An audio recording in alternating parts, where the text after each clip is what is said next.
This is the gospel of Jesus Christ in spirit and in truth.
And everything be manifesting. But in your heart, I want to live for you. And he would always talk about life as if, he don't go through nothing. So after I got saved, one day I say, it's hard to talk to you. I feel so belittled because it sounds like to me, you saved and you don't go through nothing. You just got saved and everything, it was like Cinderella, and we live happily ever after. And I'm going through all these tests and trials and people turning on you and your own flesh turn on you. Psalm 68, we're dealing with these issues. And 20, read. He that is our God is the God of salvation, and unto God the Lord belong issues from death. See, it's issues from death, and then you got issues of life. It's a life that we live, and I call it the process. We're dealing with the issues from death. It's the process that God sent a man and a woman of God through in order to be this productive person in the kingdom. Y'all love the Lord? Tell the Lord thank you. Psalms 116 and 3. Read. The sorrows of death compassed me, and the pains of hell hold upon me. I found trouble and sorrow. Then called I upon the name of the Lord. O Lord, I beseech thee, deliver my soul. Gracious is the Lord and righteous, yea, our God is merciful. The Lord preserveth the simple. I was brought low, and he helped me. Return unto thy rest, O my soul, for the Lord hath dealt bountifully with thee. For thou hast delivered my soul from death, my eyes from tears, and my feet from falling. I will walk before in the Lord in the land of the living. Y'all love the Lord. Now, was that part with the mic, was that recorded? It's a light. And notice that Psalms 116 and 6, and the Lord preserveth the simple, and I was brought low, and he helped me. The process. How people fight the process. Jeez. They want to come in high and they want to be high. Yes, sir. They walk in the door, especially if they come from a certain type of lifestyle or even from some religions, and you think you know this and you know that. They come in. Let me tell you something. When you come to the truth, God gonna bring you low. Yes, sir. And he gonna help you. He gonna bust you down.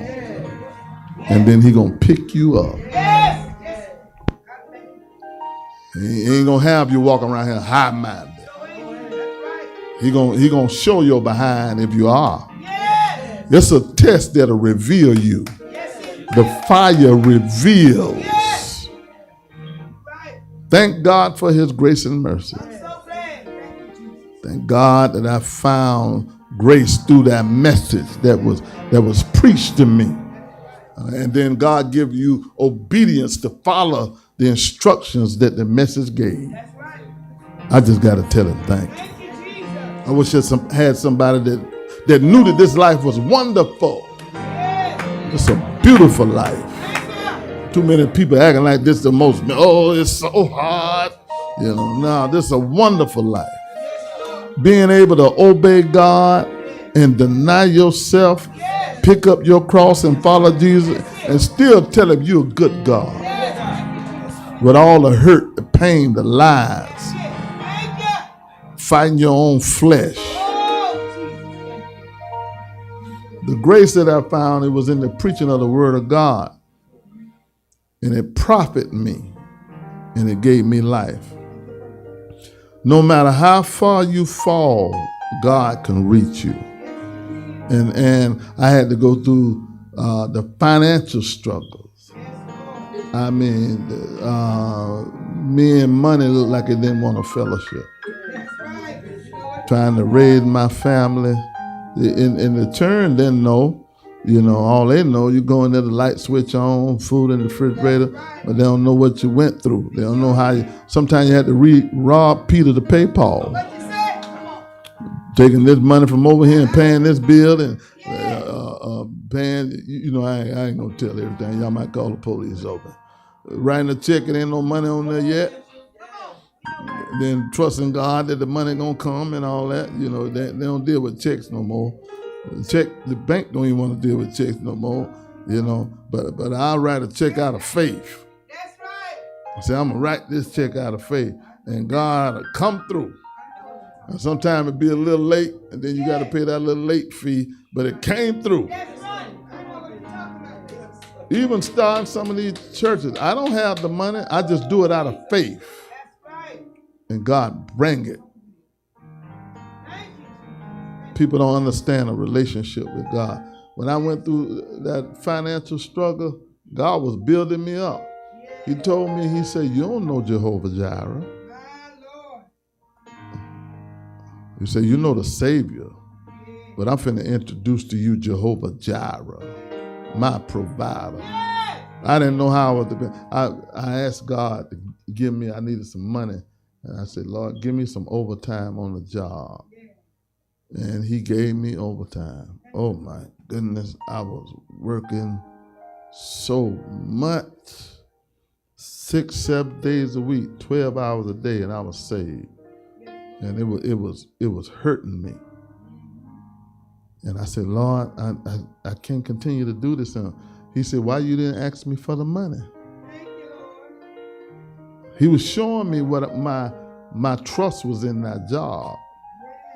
He said, you asked me for overtime on the job. He said, you could have just asked me for the money. He said, I gave you what you asked for. Tell somebody, be careful what you asked for. He said, you my child. You could have just asked me for the money. And I'd have gave it to you. So I'm showing you where your heart was at. Y'all love the Lord? Who are you depending on through your struggle? Psalms 37 and 11, read. Then he said unto me, Son of man. That mic ain't working. These bones are the whole house of Israel. You ain't got to holler in that now. I know it's all new to you. Slow down. Okay, read. Behold, they say, our bones are dried, and our hope is lost. We are cut off for our parts. Therefore prophesy and say unto them, Thus saith the Lord God, Behold, O my people, I will open your graves and cause you to come up out of your graves and bring you into the land of Israel. And ye shall know that I am the Lord when I have opened your graves, O my people, and brought you up out of your graves. And shall put my spirit in you, and ye shall live. And I shall place you in your own land. Then shall ye know that I, the Lord, have spoken it, and performed it, saith the Lord. He said now 12th verse, Psalm Ezekiel 37 and 12. Therefore prophesy to these folks in the grave. If they hear this preaching, this is what grace is. If they hear these preaching, he said, I can raise them up. I don't care how far you're falling. I don't care what kind of sin you're in. Read that Ezekiel 37 and 23. What is that?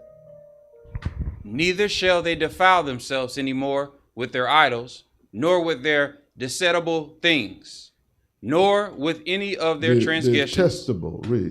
Detestable things, nor with any of their transgressions. But I will save thee out of all their dwelling places. But I will save them out of all of their dwelling places, wherein they have sinned, and will cleanse them. So shall they be my people, and I will be their God. He said, nah, I don't care where they sin at. I can pick them up. I can get them. What? They're my people. And I will be their God. Y'all love the Lord? Somebody tell God thank you. It's a life it's a process that you go through. It's a life that you live. It's trouble that come along with life, but you got to have a solution. You can't just be around and somewhere down the road you're going to realize that life come with problems. I don't care how good you are and how fair you are, things going to happen in life and you're going to realize I need help. You're going to get hurt. You're going to feel alienated. All kind of things going to happen. I remember a point in my life I felt like I didn't fit in nowhere. And all of it was a part of my life. God was calling me out of the world. Everybody don't want to do this. They don't want to do it. They want to be happy because there's some people happy with the devil. Some people happy in sin. Some people happy in being cunning and playing around and so forth. But there is another person that get tired of living this way. I want some peace in my life. Anybody here know what I'm talking about? And when you want some peace in your life, that's when I came to the place that I done tried everything that I was trying in sin, and everything was temporary. It was something just to satisfy you temporarily, and then that got old.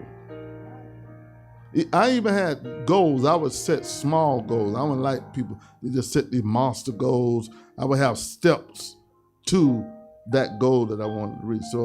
So I made it where I can reach this goal, reach this goal. But my ultimate is to reach the goal, the ultimate goal. But I would achieve those goals, and they would just be, as long as you don't have something, you long for it. And then when you get it, it ain't no big deal. So I would achieve goals in life, achieve goals.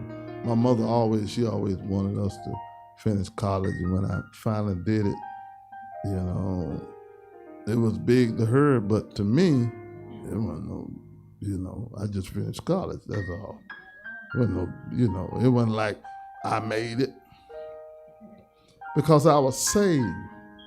And success to me wasn't just having an education and a good job and money. It was bigger than that. Because at one point in my life when I was growing up, I thought that would be, as long as I was rich and, had money and, had friends and family, I felt I made it. But I came to the issues of life.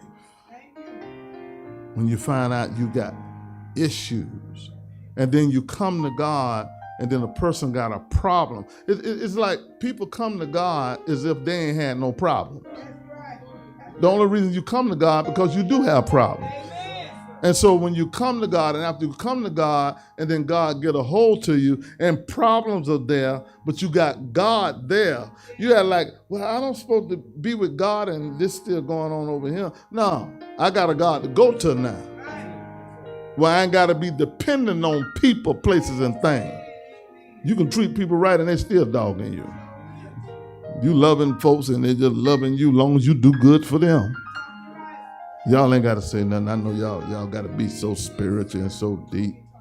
His process won't kill you. When you come to God, at least you got a God to go to. When I went through the struggles of life, I had a God to go to. And before I came to him, I just had to try to figure out everything. And I came to the place where I couldn't figure out stuff no more. Let me tell you something. Hurt is hurt. And you can drink, smoke, fuss, and cuss, and all of that. It still ain't gonna relieve hurt. When you hurt, you brokenhearted. Stuff gonna happen in your life. When that stuff come, you could try to find a natural, a sinful solution, but it's only tell somebody it's just temporary. Psalms 118 and 17. His process ain't gonna kill you. I shall not die, but live and declare the works of the Lord. The Lord has chastened me sore, but he hath not given me over unto death. He chasing me, and it hurt so good, but at least I'm alive. Tell somebody, at least you here. We living in a world now where people just dying. I mean, you don't know who. I mean, just Lord have mercy. I ain't never think. You got social media now. Your news feed be just showing who done died and who done died. I ain't never seen life like this, son. At least you in the land of the living. Thank you, Lord. That means God still got his plans with you. Somebody ought to tell him thank you. Don't you just give up on the condition that you're in or the situation you're in. We serve a miracle working God. And if you all be honest and help people, you won't be acting sophisticated and saved. That's right. You'll be telling folks how good God is from where he brought you from. Because he brought us from a long way. Well, I can only testify for me, but he brought me from a long way. He had to go way down there and get me. And I just want to tell God, thank you. I was messed up when I came to God. I was no good. My mind was messed up. My heart was messed up. I was bitter. I was hurt. I was angry. And if God wouldn't have came, I'd have gonna release it somewhere. You're gonna release it on somebody or something. Tell somebody, you better get to God. You find out you can't do this stuff on your own. Now, when God started making you, now listen to the process. Deuteronomy 32 and 39. Read. See now that I, even I, am he, and there is no God with me. I kill and I make alive. I kill and I make alive. I wound and I heal. I wound and I heal. Neither is there any that can deliver out of my hand. He said, now, understand, you're going through something, but tell somebody, ain't going to kill you. You're going through you got a wound, but he said, I hear you. Yes, sir. He said, I'll kill your flesh, but you're going to still be alive. I'll come straight at your flesh. I'll take that sin out of you. You feel like you're dying. You can't have what you want to have. You can't do what you want to do. He breaking you down. He said, I kill. What I'm going to do? I'm going to kill your flesh. But you're going to be alive. What is the killing of the flesh? I'm going to get that sin out your life. That appetite for sin out. I'll take it, and then you'll feel like you died. I can't do what I used to do. But you're going to be so happy when you get the peace of God. Ain't nothing like, tell somebody I'm going through, but I got God. 1 Samuel 2:6. Read. The Lord killeth and maketh alive. He bringeth down to the grave and bringeth up. So the whole process of it, he letting us know, yeah, you going through something, but I can pick you up. So you telling me what I'm going through. I'm telling you the only reason you in this situation you in is to get you to God. You don't come to God, it's gonna be there for real forever. And then you have people that grow. You got people that experience love and relationships didn't work. And that person move on. And then you still stuck in how you feeling about the person, but they move on and they have to live their whole life. And man, what if